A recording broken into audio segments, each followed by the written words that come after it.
This is Sai Charan, welcome to our channel. And YCP ప్రధాన కార్యకర్త అయితే మనతో పాటు ఉన్నారనమాట. సేమ్ టైం అధిక మెజారిటీ అయితే వైసీపీ అయితే ఓడిపోయింది. ఆయన ఎలా అనిపిస్తుందో ఆయన అడిగే మనం తెలుసుకుందాం. అండ్ సీమరాజా గారు నమస్తే అండి. నమస్తే. ఓకే, అధిక మెజారిటీతో ఓడిపోయింది వైసీపీ, ఏంటి మీ ఫీలింగ్ ఏంటి?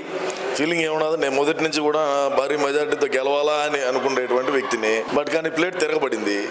మనం చేసిన పనులు అయితేనేవి, మనం ఇచ్చిన హామీలు ఏమాత్రం నెరవేర్చినాము. మీ ఇంట్లో మంచి జరిగిందా, మీ ఇంట్లో మంచి జరిగింది అంటాము. మా ఇంట్లోనే మాకు మంచి జరగదని షర్మిల చెప్పటం, ఇటాటన్నీ కూడా చాలా రకాలుగా ఉండేటువంటి విమర్శలు. వాటికి ఏడ తావీయకుండా నేనైతే యాడ్ డ్యామేజ్ జరుగుతూ ఉంటే అడలా మాట్లాడినా. కానీ రాష్ట్ర ప్రజలు ఎవరు కూడా మమ్మల్ని నమ్మలేదు సార్. గతంలో నమ్మినారు. 2019లో కోడికెత్తి అయితేనేమి, చిన్నాయన బాబాయ్ గొడవల కేసు అయితేనేమి, ఇటాటన్నీ కూడా ప్రజలు నమ్మినారు.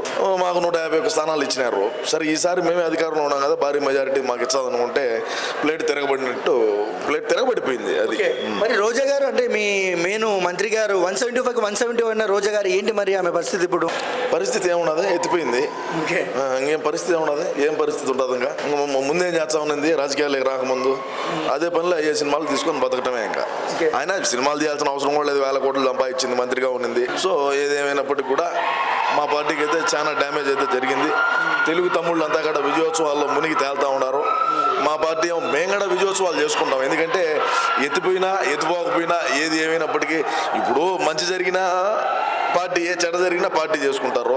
అదేవిధంగా మాది ఎత్తిపోతల పథకం ఎత్తిపోయినప్పటికీ మేము తప్పకుండా అయితే పార్టీ చేసుకుంటామని మరొకసారి తెలియజేస్తున్నాం. Thank you. లండన్కా లేదంటే జైలుగా జగన్ గారిని ఎలా తీసుకుపోతున్నారు మీరు, ఏంటి అది కొంచెం క్లారిటీ ఇస్తే? South Africa. ఓకే.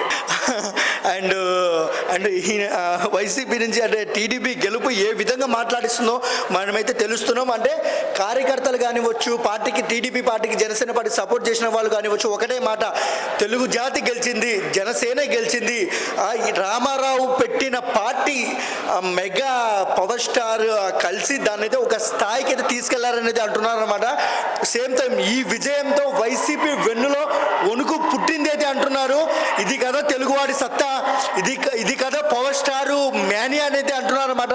ఇక లండన్కి వెళ్తారో, సెంట్రల్ కోర్ట్ జైలుకి వెళ్తారో, అస్సాంకి వెళ్తారో అని అయితే చాలా గట్టిగా మాట్లాడుతున్నారు. ఇక పైన మాట్లాడేది ఒకటే, జనసేన, టీడీపీ, బీజేపీ కొట్టిన దెబ్బకి వైసీపీ అబ్బా అన్న మాట అయితే గట్టిగా వినిపిస్తుంది. అండ్ మా వీడియో నచ్చినట్లయితే please like, share, comment, subscribe and thank you for watching.